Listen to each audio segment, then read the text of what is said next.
I would like to ask พระอาจารย์ to define Buddhist wisdom as an introduction.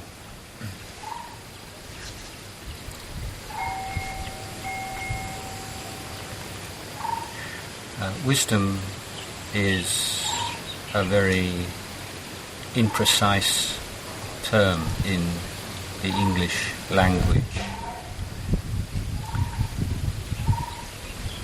It is unclear exactly how wisdom can be developed, because the very concept of wisdom, and for instance it's the way in which it might be distinguished from intelligence, for instance, is not generally agreed upon. And the word panya or prajna in Sanskrit is at the very heart of the Buddhist tradition. So if we look at the major religious traditions in the world, we can see that the major monotheistic religions are founded upon faith as their primary virtue.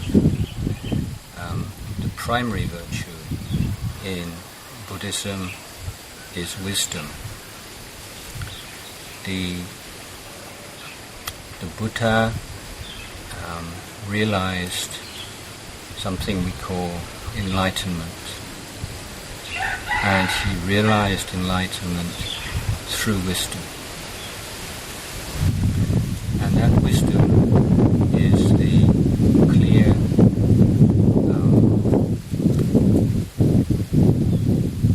understanding, penetration, realization of the way things are.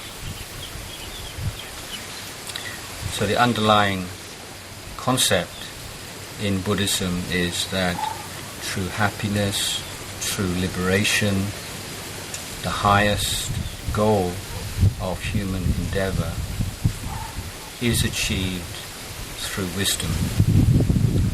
Wisdom is not an innate gift, but is the result of a comprehensive education of every area of human life. So Buddhist or Buddha wisdom is the clear understanding of the nature of things. Now, the Buddha taught us to observe that there are many behavioral, emotional, spiritual obstructions to the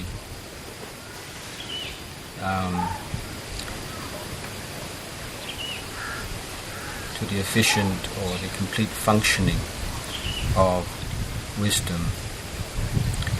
So an important part of the education system in the Buddhist view is seeking ways to reduce and eliminate the obstacles to the functioning of wisdom and supporting the causes and conditions for its functioning.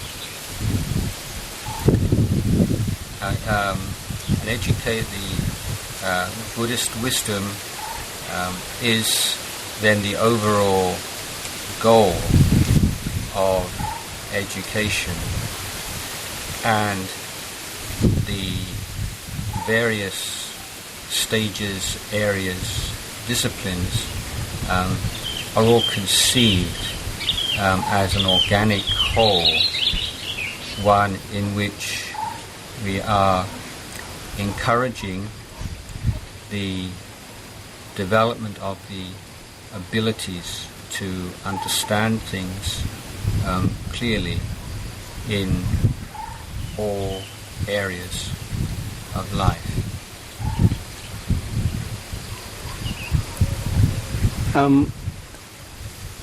How is Buddhism related to education? What's wrong with the ordinary education? Well, there are many different education systems based upon the ideas, philosophies of various thinkers and philosophers and academics.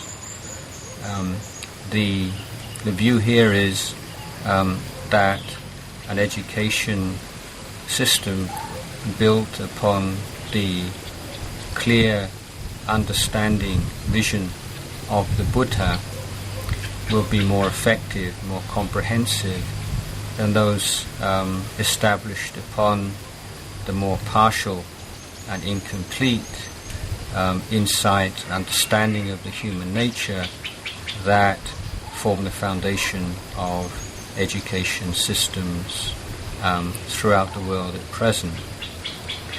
The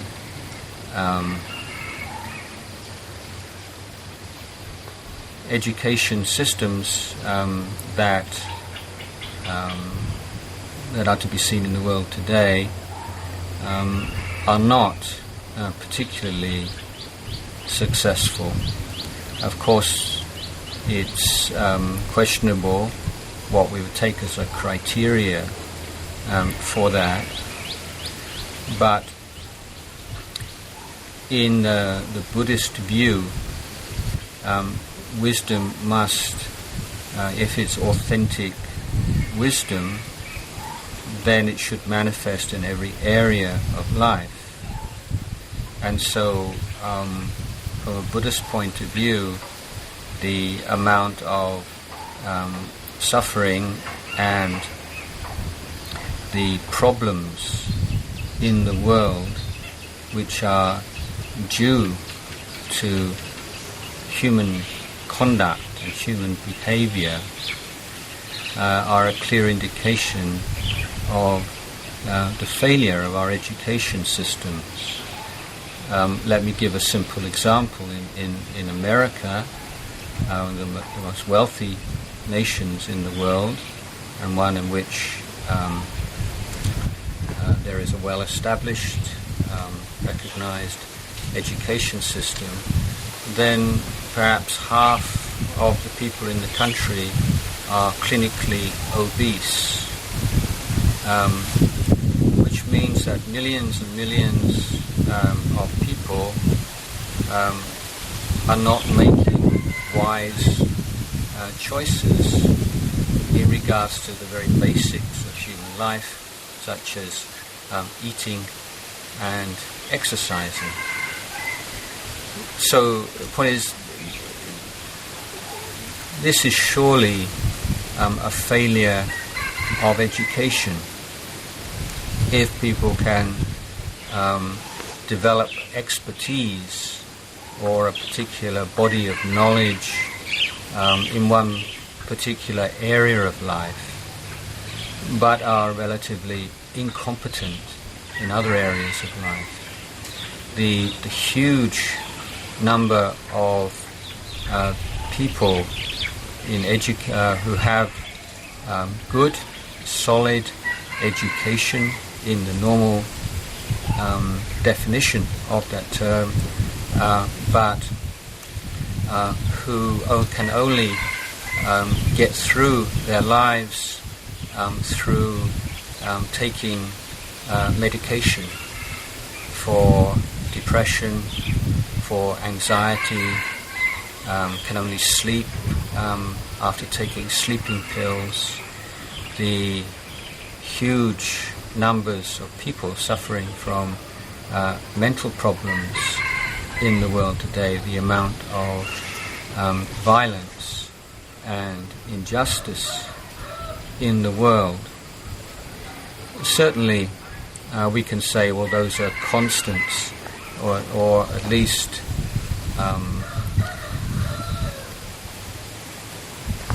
human injustice and cruelty and suffering can be seen right throughout history.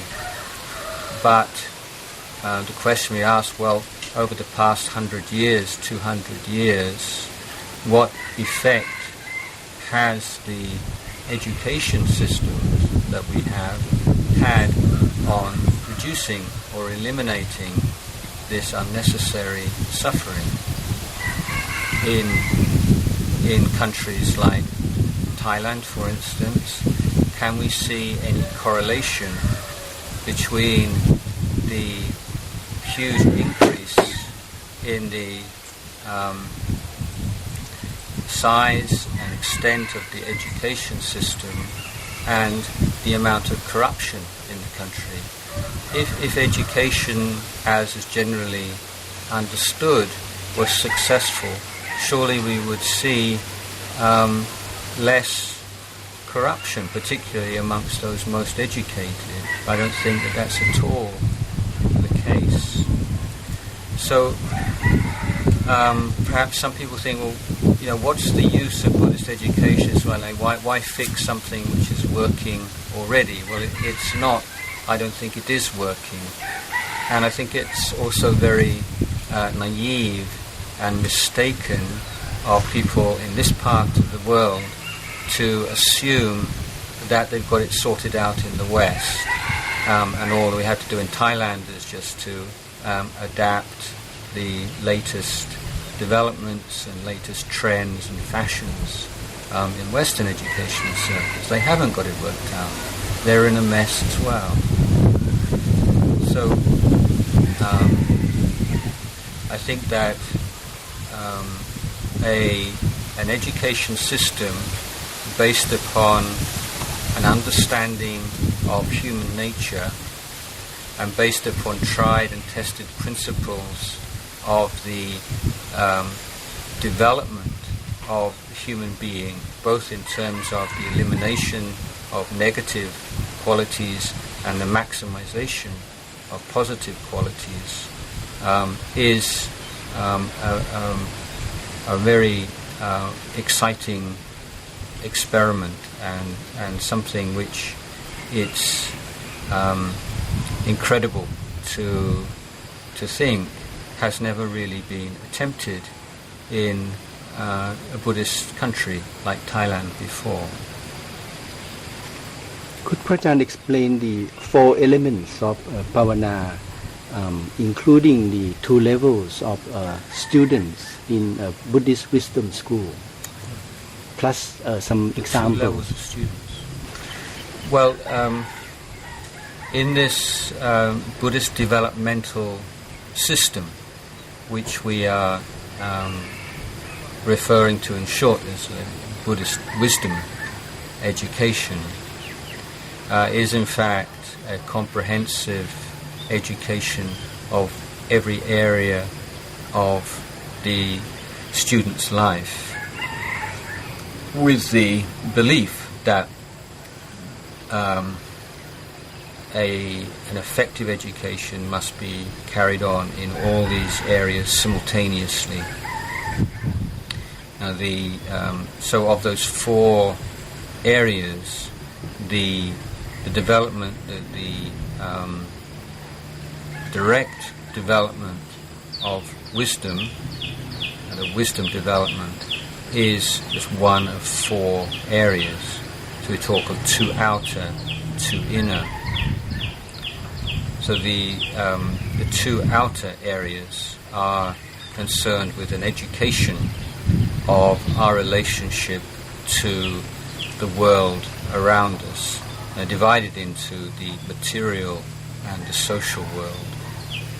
So that first area, the relationship of the human being to the material world, would begin with studying the nature of our own bodies and understanding what are the causes and conditions of the flourishing of the human body in terms of exercise, in terms of diet. And so study of human biology would be included in this area. So it's wisdom as to how we relate to our own physical bodies. And then if you can imagine a model of concentric spheres moving outwards, we move into the material world directly surrounding us, meaning our possessions and the technologies, the tools, the things that we make use of every day. So here we're looking at what is the way to educate ourselves so as to live most effectively, fairly, with least unnecessary suffering,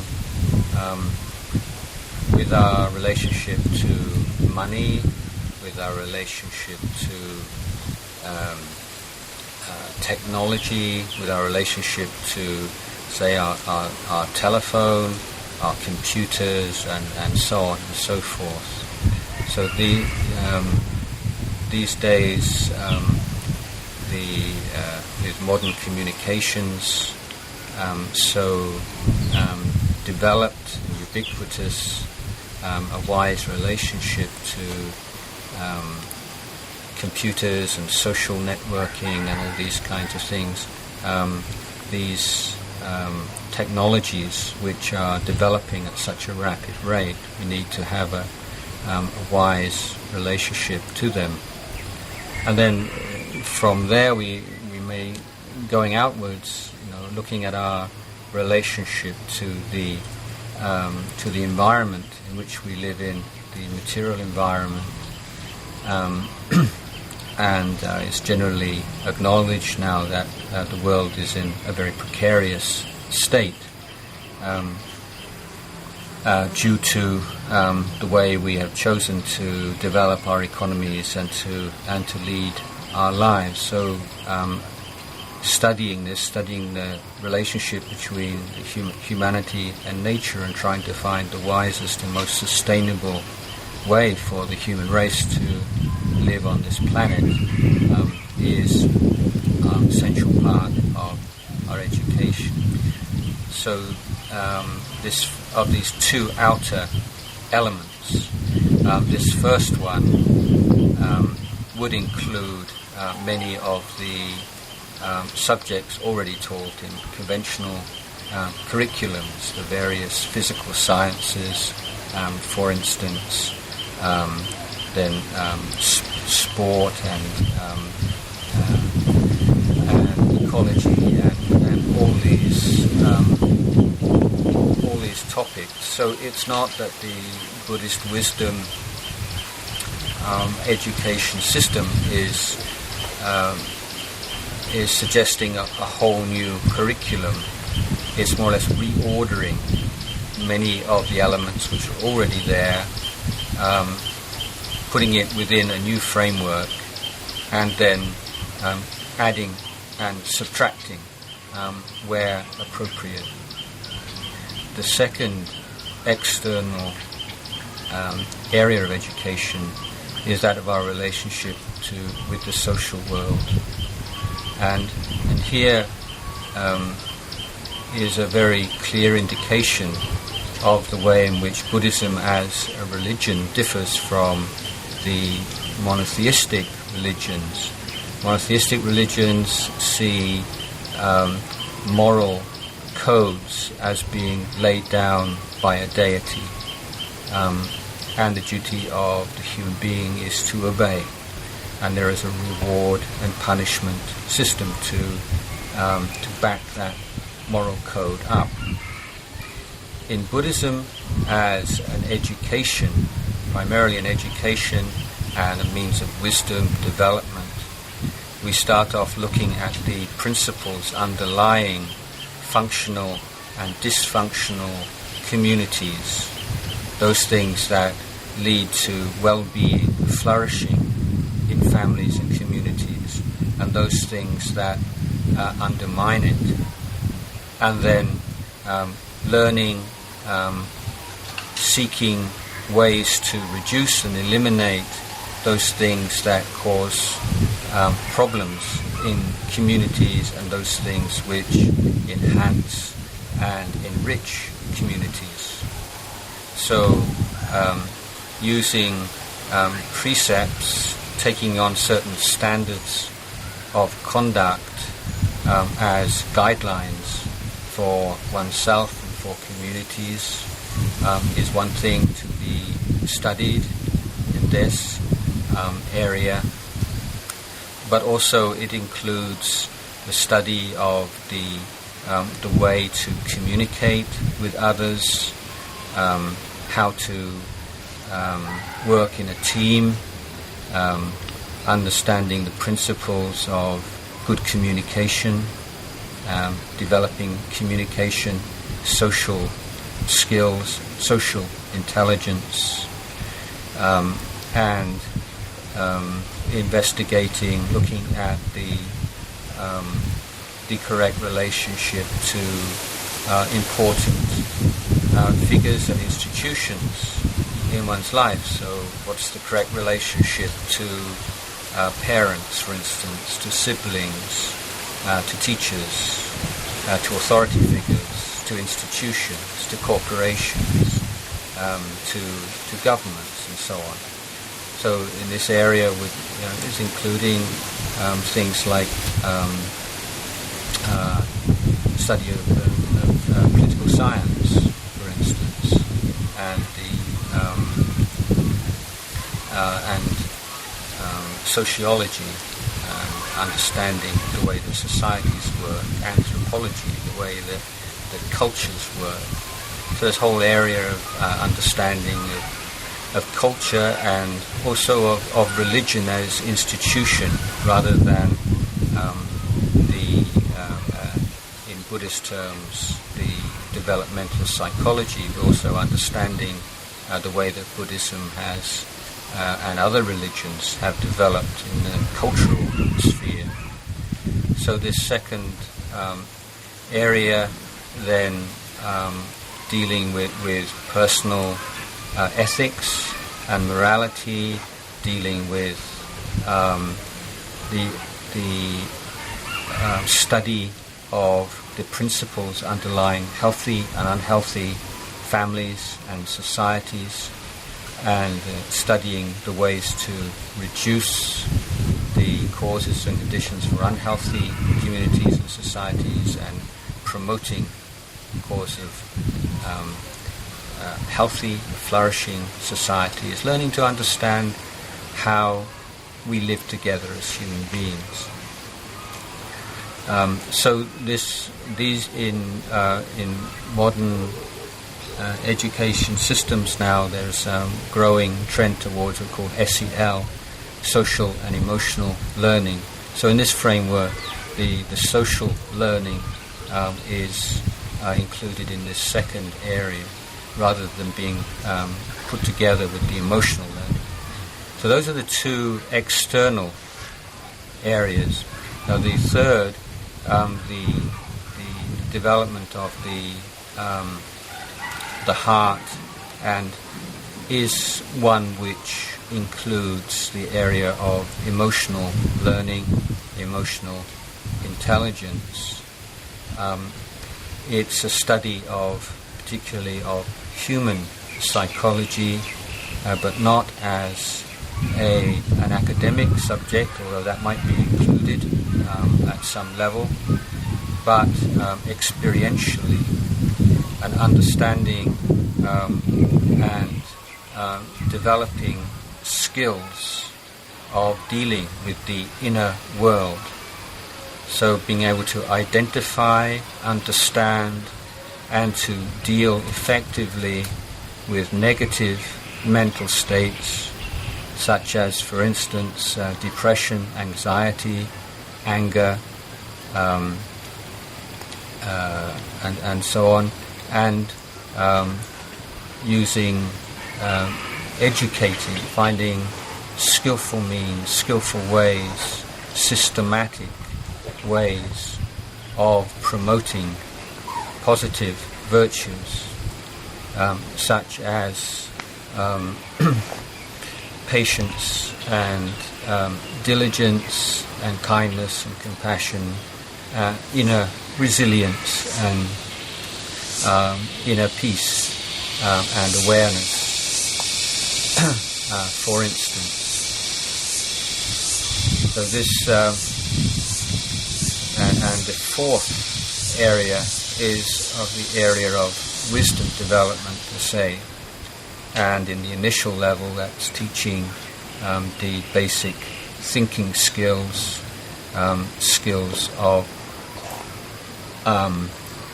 analysis, skills, basic critical thinking skills, being able to comprehend, being able to, for instance, expand upon a short passage, being able to summarize a longer passage, being able to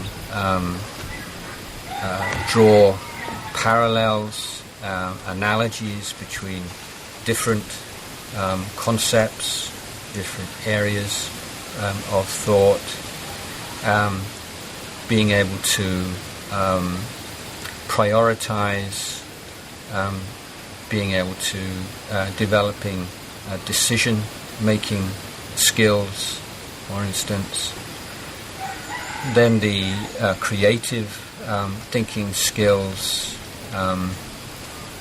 using open-ended questions and encouraging children or students to look at things from different angles and different ways, developing flexibility of mind, not thinking according to rigid categories and prejudices. And then the higher thinking skills in the Buddhist wisdom scheme would be this inner observation of the nature of the positive and the negative, the flourishing and the deadening of life, finding intelligent ways of dealing with life, of looking at life, attitudes and frameworks for developing oneself internally and externally and contributing to society, developing wholesome and constructive and views of life which are in harmony with the way things are. And the highest level of Buddhist wisdom is we call vipassana, which is the understanding of the underlying nature of phenomena, of its impermanence, its unsatisfactoriness, and its non-self characteristic. These are obviously very profound realizations and not within the sphere of an ordinary education system, but at the same time a familiarity with the concepts and an ability to look at phenomena, look at experience in terms of these three characteristics, provides an extra and liberating dimension to the development of thinking and cognitive skills. Now the two inner qualities, two inner trainings, kinds of education, are intimately connected. Our ability to employ thinking skills is very much conditioned by our relationship to the emotional world. If our minds are lacking in presence of mind, awareness, if we are easily caught up in agitated thinking or strong emotions of like and dislike and love and hate and so on, then our thinking process is affected. So the causes and conditions for the employment of thinking skills are a wise relationship and a comprehensive training of our relation to the emotional world. And that again will be affected and conditioned by the way that we live in the world. If we are heedless and careless in our relation to the material world and the social world in which we live in, we're unlikely to have the inner resources to develop the two inner forms of education. So these four areas of cultivation or education are really one organic whole. They affect each other intimately, and this understanding of the relationship between the inner and the outer and the elements necessary for an effective development of all four are what are unique to the Buddhist wisdom development form of education. In the fully integrated Buddhist wisdom education model, you also mentioned that there are two levels of learners or students. Could you please elaborate on that? So in the Buddhist teaching, the Arahant is referred to by the Buddha as the Aseka Pupala, which we could translate as the graduate, meaning one who has learned everything that needs to be learned. And so it follows from that, of course, that for everyone else except for the Arahant, there are still things to be learned. And so in the Buddhist Buddhist wisdom education model, then we stress that the students, the children are students, but the teachers are students also. They are studying their own, developing themselves in these four areas, but they are also seeking to learn from their students. They're seeking to be better teachers, better human beings, and learning from all of their life experiences. So the idea is that everyone is learning, but learning in a different way. Some are learning through teaching, some are learning through learning. One of the challenges of establishing Buddhist wisdom education is the close collaboration between teachers and parents and students, and that the relationship at school and at home should be more or less the same.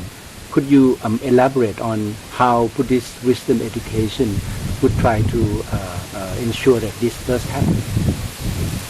Yes, and this is probably the major difficulty or challenge, in that this system will only really work well when everyone is on board, parents, teachers and children, and that in a public education system then it's unlikely that all parents will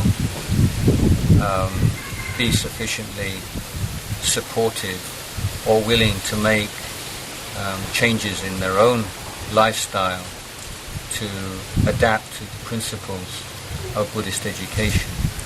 So at least at present, here in Thailand, of course, we're working more in the private level, where parents choose the school, that there is a level of interest and commitment from the parents through the very act of bringing their children to the school. And even so, it's sometimes there are differences of opinion and so on. Well, that's fair enough. But whether the system, the ideal system, can be carried out comprehensively or at a lesser level,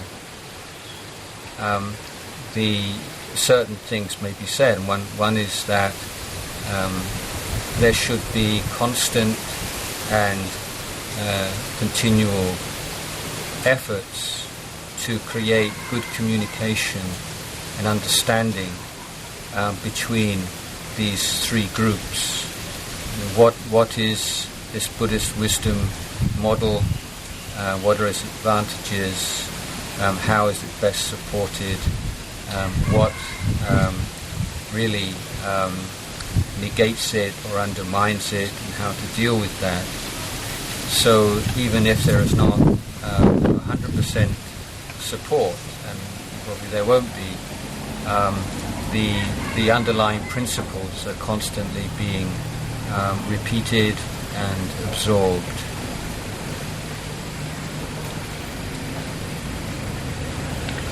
In the context of Panya Pratip school, it is a boarding school, and Prajaan also mentioned that he would like this school to have a special niche in the area of ecology, renewable energy, and sufficiency economy. Could you elaborate on that thinking, please?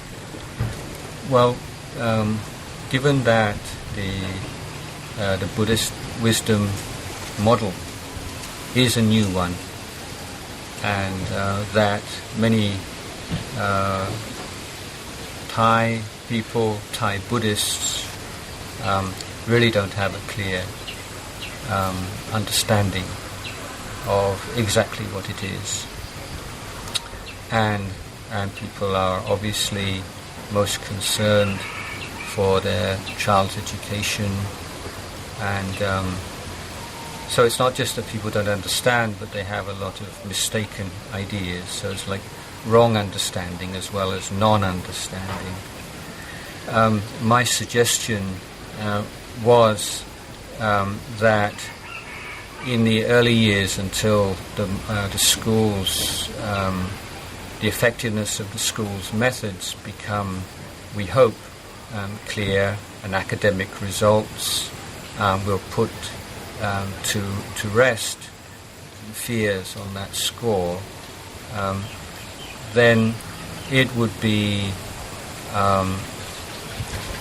helpful to have a particular area of academic excellence, which is in harmony with and is easily related to the principles on which the school is based, but yet at the same time would have a wider and less specifically Buddhist connotation for people in general, and to show very clearly that this school is one which fosters academic excellence, and particularly in an area of study which is going to become more and more prominent and more important for the society and for humankind in general in future. So on the purely practical level, there are going to be many new livelihoods, many new professions which are going to be based upon or affected by these principles, and affected particularly by the worsening condition of the relationship between humanity and the natural world. So it is one a natural area of science for a Buddhist school to be interested in. Secondly, as a to give an academic identity to the school and an area in which it's whatever people's feelings might be about the philosophy behind the school, you have to say, well, it is the leading school or a leading school in this particular area of study.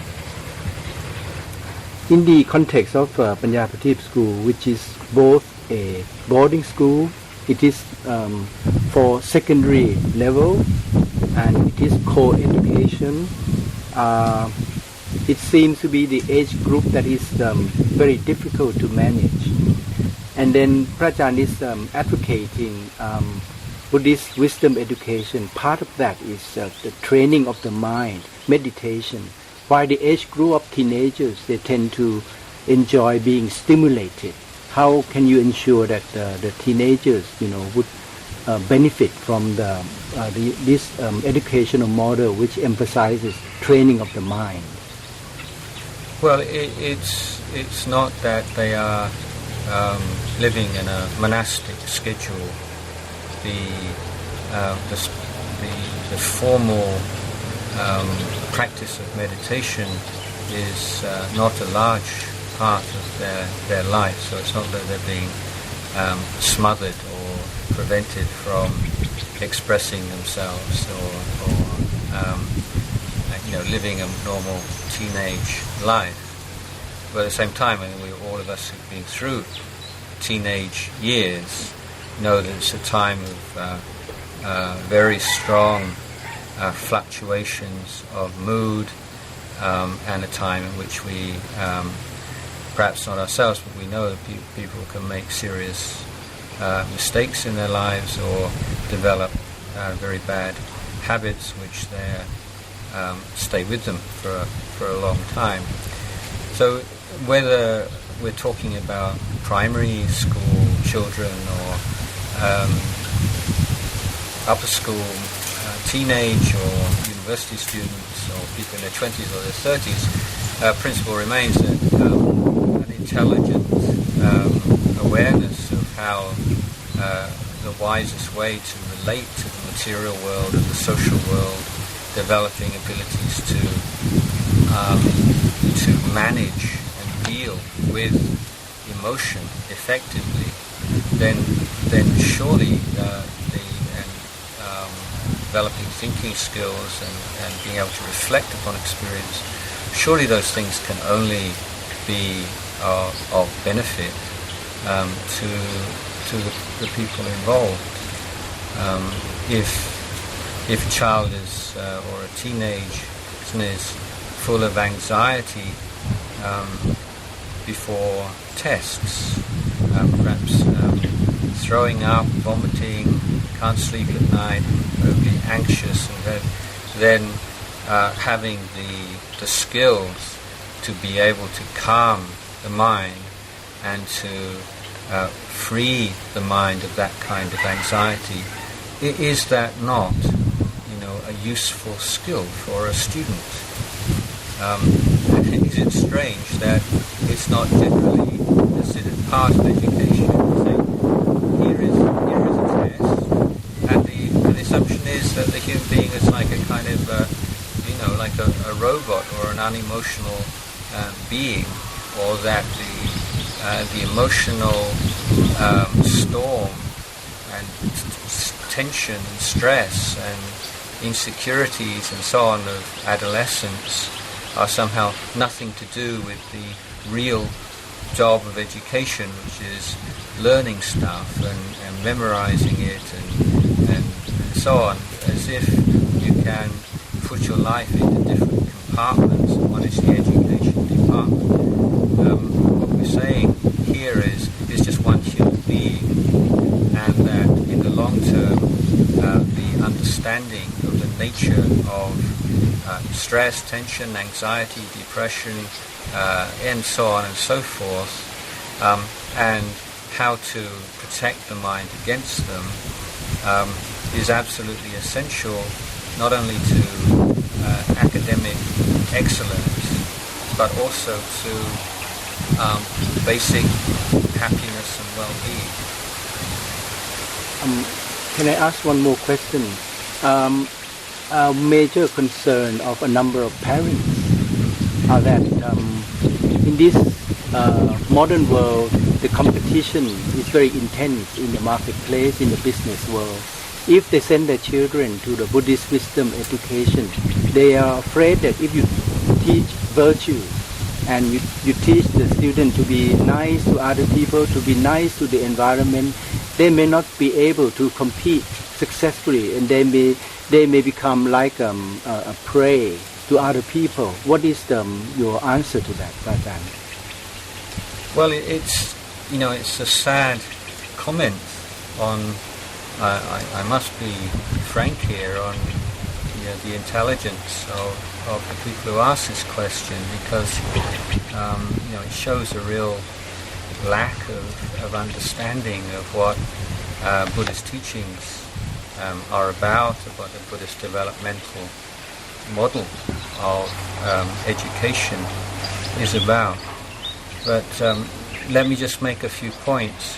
First, that every reputable institution of education, the top schools in the world, if you go to Oxford, Cambridge, Harvard, Yale, MIT, Stanford, or whatever, they emphasize more and more as the years go by ethical programs because of the huge impact of dishonesty and corruption in the business world in the past few years. Just in the few years that have gone by, we've seen the whole Enron, the WorldCom, all those, and then those corrupt companies, and then 2-3 years ago, the collapse of the whole financial system, which is going to have serious repercussions for years and years into the future through heedlessness, greed, dishonesty, and so on. So the idea that somehow making yourself tough enough and callous enough to be able to be dishonest and not to worry about the consequences, and that means that you're a success in life. This kind of thinking, I certainly can't accept. But that's not just because I'm a Buddhist monk. It's not acceptable to any first-rank educational institution anywhere. I would secondly ask, in a business environment where there's a lot of strong competition, then please look very carefully through your own experience and experience of companies that you know about, real life experience now, of companies which have gone broke, which suffered extreme consequences because they've been too honest, because they've been too good in that meaning. Where we've seen the real problems coming out is through greed, through emotional immaturity, through corruption, through people panicking when things go wrong, making wrong decisions, through irrational pressures, and so on. So a Buddhist system is saying, make your mind strong, make your mind wise, to to say that Buddhist wisdom system is just making people kind of nice and easily taken advantage of is just so ridiculous. What are the kind of qualities that we're teaching? Teaching patience, resilience, knowing time and place, being able to manage emotions so that emotions don't affect decision making, being able to see things in the long term, not caught up with immediate gratification, having a sense of fairness and empathy for people who are working for you or people who are working with you. I would say that these are not the kind of qualities that are going to be a problem in business life, but in fact help you to function well.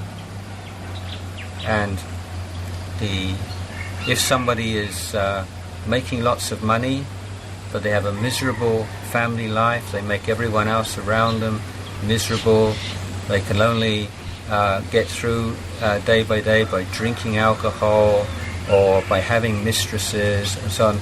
This for me is not a sustainable or an inspiring model. The success in business life that I see around me, I'd like people to investigate also is how much of that success is due to individual qualities and how much due to who your parents are and who you know and where you got your start. And so I think there's a lot of self-delusion in the underlying this sort of tough business man making his way in the world kind of model.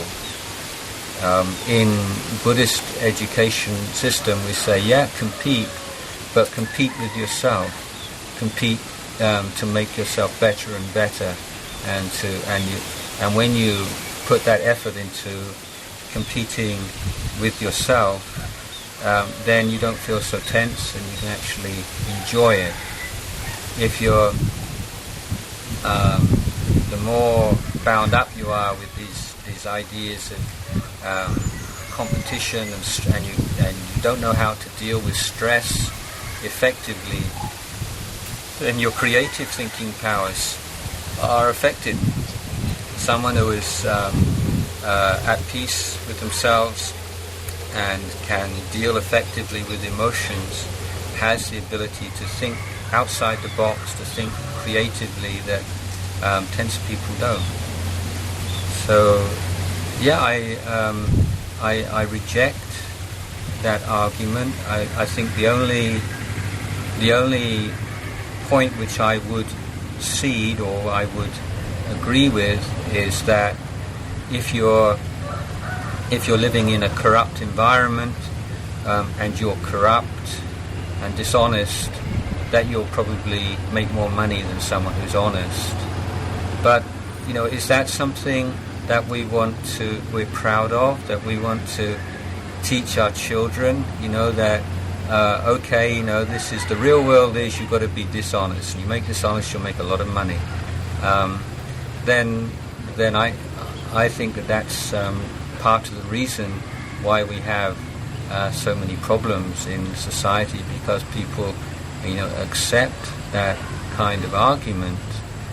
We're not conditioned by society in every respect, but we have the opportunity to condition society. It's not a one-way thing. It's not just it's like this and we've got to adapt to it. But we can say, well, then that means that whatever is the status quo is always right, but some things need to be changed. Thank you.